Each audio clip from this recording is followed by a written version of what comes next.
Yo yo yo, welcome back to another video on an unusually hot and sweaty English day where I am going to be talking to you guys about something that I love to waste money on, and that is camera backpacks. I'm going to be going over 4 bags that I've been using over the past year, telling you what's good about them, what's bad about them, and giving you some top tips on what you should look for when purchasing your next camera bag. Right, so first up we have the Peak Everyday Backpack.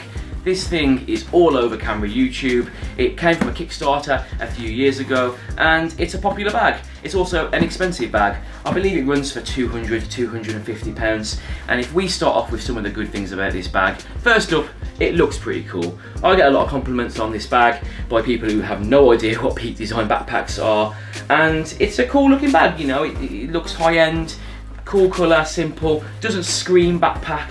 And the quality of this bag is absolutely superb. I mean, the materials are fantastic. You've got metal all over it. The handles are thick. The clasps are metal. It's a good piece of kit. I can tell this is going to last. So to go through some of the bag's features, and there are many, you can go to Peak's YouTube channel, and they literally have a half-an-hour video on this bag where they just talk over all the different things you can do with it. But to cut to the chase, laptop sleeve up top with a little pocket where I put something like a Nintendo Switch. The main compartment opens up here with this cool little system of these little girder things where, depending on how full the bag is, it will go onto, you know, the correct one, which is nice, makes it expandable. And then on the sides, the main feature of this bag really is that from both sides, this side and this side, you can open up the sides to access your equipment. So this is what the inside of the bag looks like. These are removable, so you can have big compartments, small compartments, and then also on both sides you can take these things, you can fold them up to make them smaller for lenses. So the features of the bag are fantastic, but the reason I'm not the world's biggest fan of this bag, and I haven't used it in months, is this side door operation. So the first problem I find is that I'm always take my bag off my back, and then I'm like, oh, what side did I put blah blah lens in? And you can guarantee I'll open up this side and I'll be like, oh, it's not on this side, it's on the other side, so I have to close it up, zip it up, turn it over, and do the same thing again on the other side, which is annoying. But the number one reason I no longer use this pack is because it's too easy to make catastrophic mistakes with this backpack. I was on a job about a year ago and I put my backpack down, opened it up, pulled the lens out, zipped it up, picked up my bag, and then I forgot that the other side was open as well, and my lens fell out and smashed onto the floor. So, granted, that was my mistake, but at the end of the day, this bag makes it too easy to make mistakes, and I'm not the only person who's done this. So, if you want like a really cool looking bag that's high end, high quality, has all of these features and pockets, and you're not as clumsy as me, then by all means go for this. But for me, it's just a bit too much of a faff. It's almost over-engineered. It does too much that I don't need it to do. It's also a little bit big in general for someone like myself who's carrying a Sony and a couple of lenses, but you know, it's a good bag, it's just not for me. So buyer beware. I wouldn't recommend it, but you might not be me.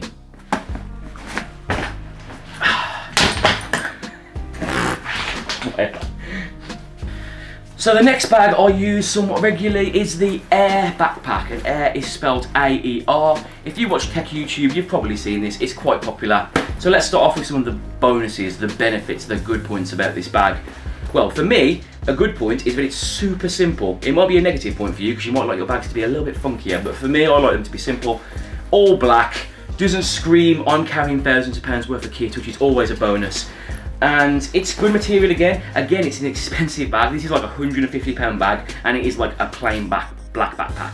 So what are you getting for that? The materials are solid, the zips are solid, it all feels nicely constructed. The original purpose of this bag is that you basically have this front section here, which is like a big open section to put clothes or gym clothes in, and then on the bottom you have this section where you can put in your trainers or shoes, and then in the main compartment you keep all your tech.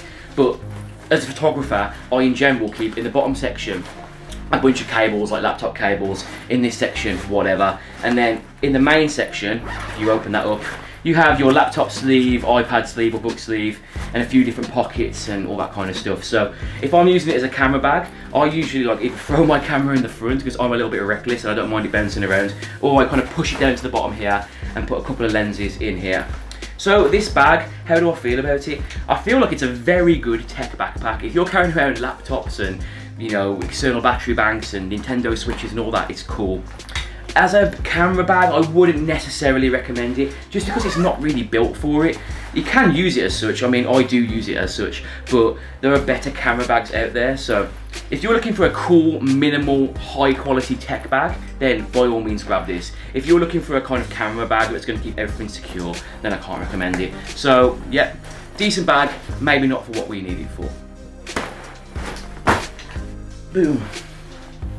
Next up, we've got the big daddy of them all. Boom! It's the Lowepro, what's it called? Computrekker Plus AW. This thing is an absolute monster. I mean, just look at it. I didn't even buy this bag. Someone I work with said that their husband had a bag going spare and did I want it? And I said, yeah, why not? And then she turned up with it and I was like, oh my God, what am I gonna do with this? So this is another bag that's in the £150 to £200 range, so it's quite a nice gift to be given. And then if you open it up, get ready for it, boom, and things are falling out.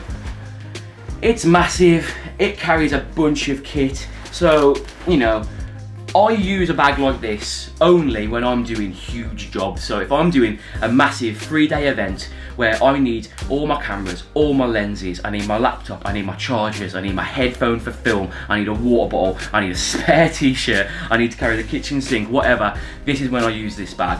And it does a fantastic job of it. Lowepro know what they're doing. This bag is high quality, it's a huge piece of kit, it's made, you know, specifically for cameras, and it's top. You have this obviously main compartment, then you have more compartments here for stuff, and if that's not enough, then you've got this thing on the front, there we go, where there's more stuff, iPad sleeve, pens, cables, SD card area, and then you've got another pocket here, and then, oh God, there's all sorts on this thing, that folds down, there's another pocket here, there's a laptop sleeve on the side. Ugh. But I'm bored of carrying it, and that's the main reason that you've got to be careful when you buy a bag like that. Do you really need a bag that humongous? Probably not.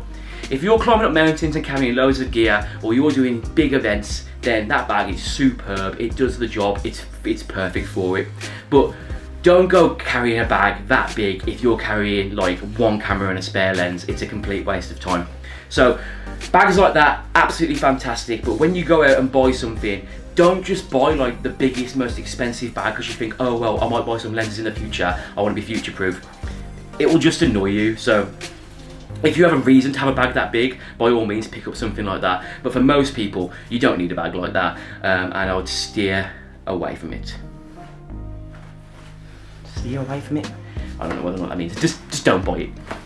So finally, I'm going to show you the bag that I use 80% of the time, and it is this.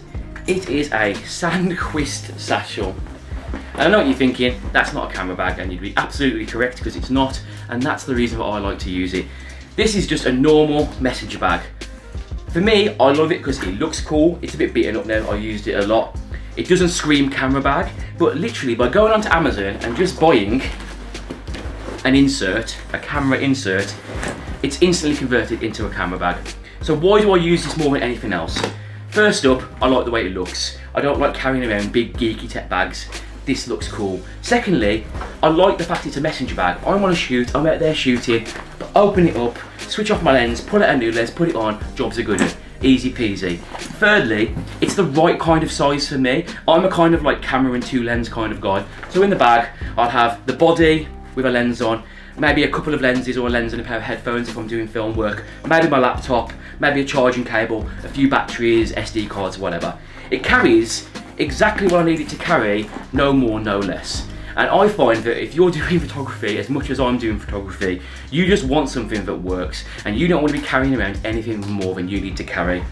So this is a nice messenger bag. I love this messenger bag. It's probably about £150. You don't need to spend £150 on a messenger bag. You can spend £10 on a messenger bag. The idea is that you just get something that works for you. And for me, a little messenger bag like this, which I can quickly access, which carries everything that I need and not one thing more, is perfect.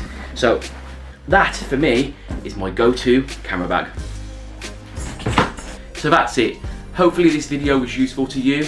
My number one bit of advice is figure out what kind of photographer you are before buying a bag. If you're a big landscape wildlife photographer carrying around a DSLR and 10 lenses and a bunch of equipment, then by all means go out there, spend the money, get a huge bag that's waterproof and can hold everything.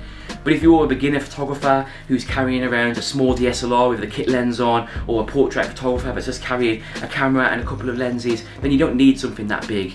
You also don't need to spend the earth. At the end of the day, it's a bag. It carries equipment around. If you love bags, then by all means do what I do and go spend 200 quid on a bag. But for most people, you'd be better off spending 10, 20, 30 pounds on a bag and taking that extra 150 pounds and buying something like a nifty 50, you know, prime lens or some piece of camera equipment that's actually going to enhance your images. I hope this video has been useful. This is a brand new YouTube channel. I haven't got a clue if anybody's even watching me. So as much as I hate saying cheesy things like, comment and subscribe, it does help me know that people are even watching this video. And if I'm gonna do this into the future, I need to know there are people out there. So thank you so much for watching. I really appreciate it. And awkward cheesy outro. Bye, thank you, cheers, thank you, bye, cheers. Enjoy buying your bags, cheers, thanks, cheers, bye, bye, bye, bye.